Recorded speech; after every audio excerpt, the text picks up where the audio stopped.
Hello, I'm Phil Svitek, 360 creative coach, and in this video, I want to talk about episode 7 of His Dark Materials, the HBO series in tandem with BBC.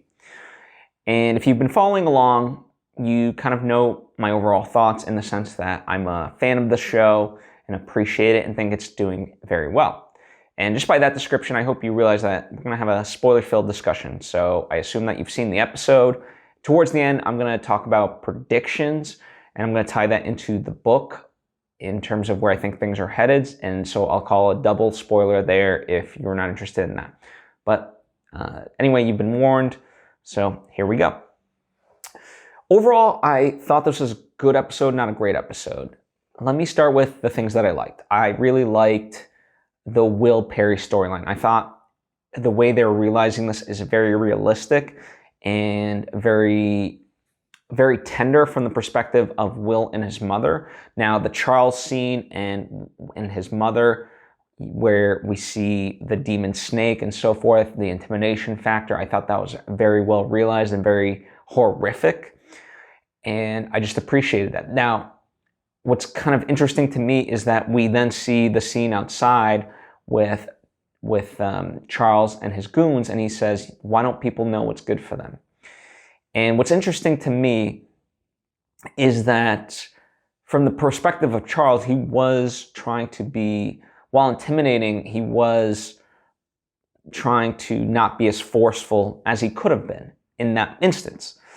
And, you know, whatever he believes and sees, that is right from his point of view. And when you talk about a multiverse storyline, which is essentially is, everyone's got their various different perspectives, and I think that's cool that they included that, because in the grander scheme of things, you know, there's a lot of question of who is right and who is wrong, which I'll talk about certainly a lot more once I get to the Lyra storyline. But anyway, seeing Will finally start to believe his mother, I mean, I think he's always believed that, you know, there were things happening, but now the way it's kind of coming to a culmination, he really starts to believe her. And then when she tells him that they think your father is alive, it's such a dual moment of emotion, because he should be happy, and yet it's a gut punch because there's danger now associated with that.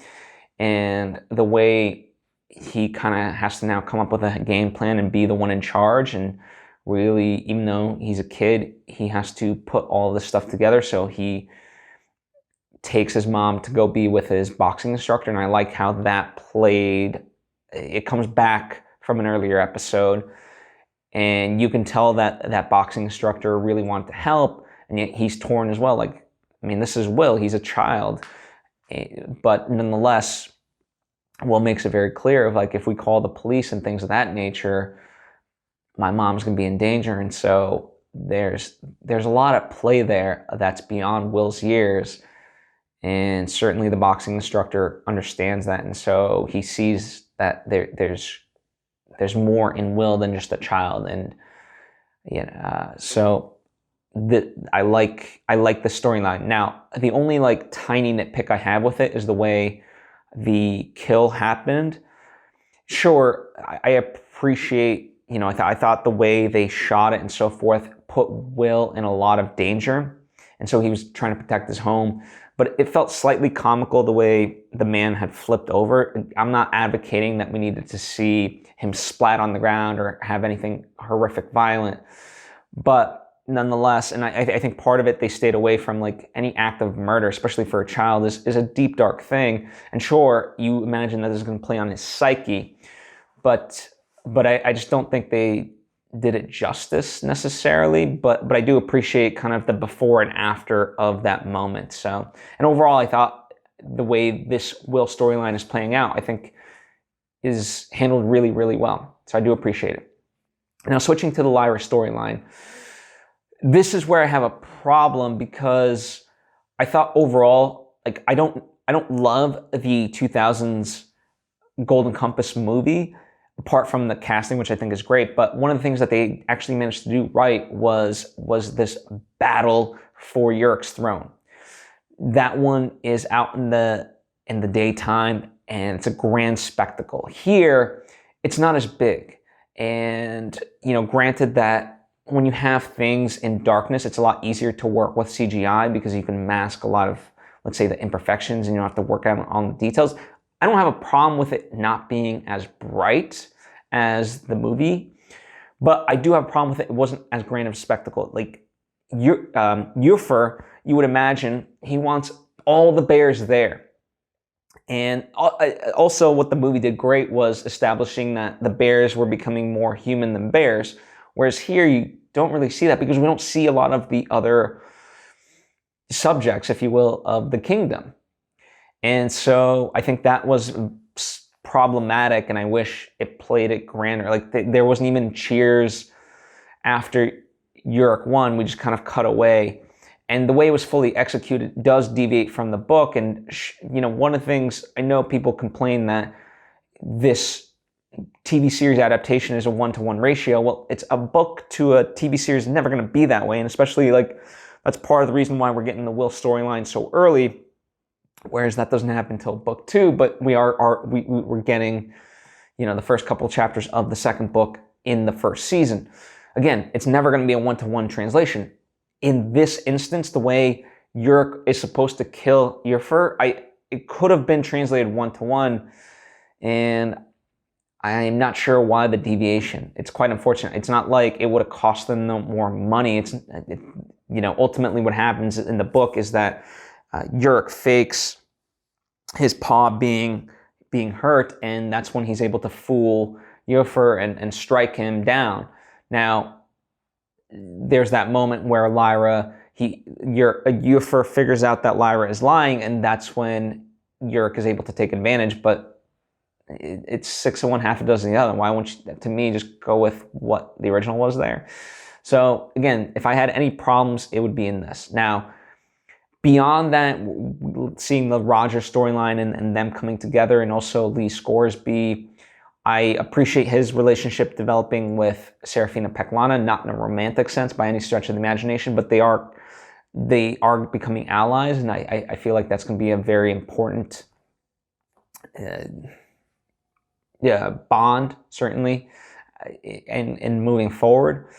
But then, so going back to an earlier idea that I said, part of this whole storyline is about perspectives, and one of the things I appreciate about the Lyra storyline was because we are getting various perspectives.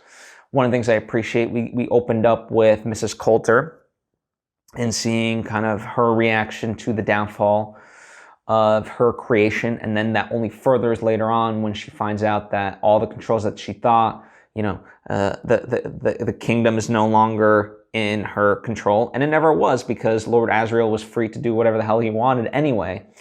And I think that's a big pill to swallow. And women already have such little control in this world. Now, I don't think it's about women versus men necessarily. I think it's about good versus evil ultimately. And she does not represent goodness. So I'm ultimately glad that she had that bitter pill to swallow.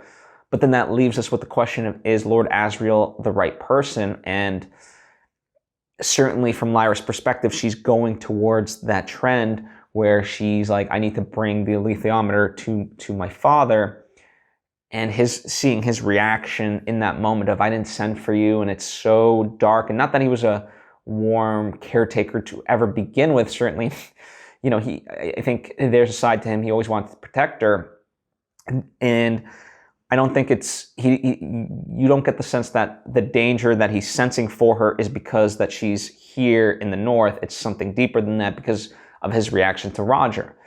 And so that's what I appreciate, is that I don't think we've seen a purely white or dark character. There's shades of gray, and I think ultimately Lyra and Will need to figure out, what is right when what is wrong. And so I appreciate the cliffhanger that we leave on. Now, in moving forward, this is where I'm going to tie in the book and so forth. So this is my sort of second spoiler warning. I think they've been saving a lot of the money for the final episode because, this is where we need to see the start of the war, which is why I don't think we got as much of a fight with Iorek, unfortunately, in this episode. So I do hope that the money will be seen on screen. Part of what we have to get the battle. We also have to get this and Lord Asriel is now going to open up the pathway to a new world, and so in order to make that happen, there needs to be a great surge of energy, hence Roger.